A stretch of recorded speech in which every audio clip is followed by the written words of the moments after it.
বিসমিল্লাহির রহমানির রহিম। এই পৃথিবীর ইতিহাসে যত পরীক্ষা এসেছে, যত ফিতনা এসেছে, তার মধ্যে সবচেয়ে ভয়ঙ্কর, সবচেয়ে বিভ্রান্তিকর ফিতনা এখনও আসেনি। রাসূলুল্লাহ সাল্লাল্লাহু আলাইহি ওয়াসাল্লাম বলেছেন, আদম আলাইহিস সালাম থেকে কিয়ামত পর্যন্ত দাজ্জালের চেয়ে বড় কোনো ফিতনা নেই। কিন্তু প্রশ্ন হলো, দাজ্জাল কে? সে কেমন হবে? হাদিসে দাজ্জালকে খুব স্পষ্টভাবে বর্ণনা করা হয়েছে। সে হবে একচোখা, তার ডান চোখ হবে অন্ধ যেন একটি ফোলা আঙুর, তার কপালে লেখা থাকবে কাফির। এই লেখাটি প্রতিটি মুমিন ব্যক্তি পড়তে পারবেন, চাই তিনি শিক্ষিত হন বা অশিক্ষিত। সে হবে অত্যন্ত চতুর এবং শক্তিশালী। সে নিজেকে ঈশ্বর দাবি করবে। সে আকাশকে আদেশ দেবে বৃষ্টি দিতে, আকাশ বৃষ্টি দেবে। সে জমিনকে বলবে ফসল ফলাতে, জমিন ফসল দেবে। মানুষ তার এই ক্ষমতা দেখে হতভম্ব হয়ে যাবে। তার সাথে থাকবে জান্নাত ও জাহান্নামের মতো কিছু।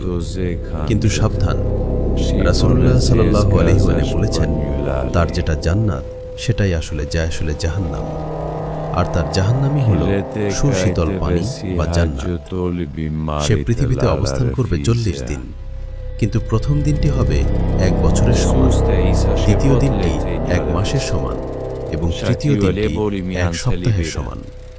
বাকি দিনগুলো হবে সাধারণ দিনের মতো। এই সময় পৃথিবী জুড়ে চরম বিশৃঙ্খলা সৃষ্টি হবে। দাজ্জাল তার ফিতনা নিয়ে পুরো পৃথিবী ঘুরবে, কিন্তু 2টি পবিত্র শহরে সে প্রবেশ করতে পারবে না, মক্কা ও মদিনা। সেখানে ফেরেশতারা পাহারায় থাকবেন। এই ভয়াবহ ফিতনা থেকে বাঁচতে রাসূলুল্লাহ সাল্লাল্লাহু আলাইহি ওয়াসাল্লাম আমাদের সূরা কাহফের প্রথম 10 আয়াত মুখস্থ করতে বলেছেন এবং আল্লাহর কাছে ঈমানের দৃঢ়তা চাইতে বলেছেন। অবশেষে আল্লাহর হুকুমে হযরত ঈসা আলাইহিস সালাম আসমান থেকে অবতরণ করলেন। ফিলিস্তিনের লুদ নামক স্থানে তিনি দাজ্জালকে হত্যা করলেন।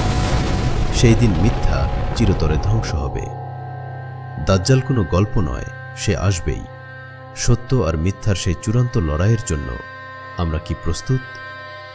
আল্লাহ আমাদের সবাইকে হেফাজত করুন, আমিন।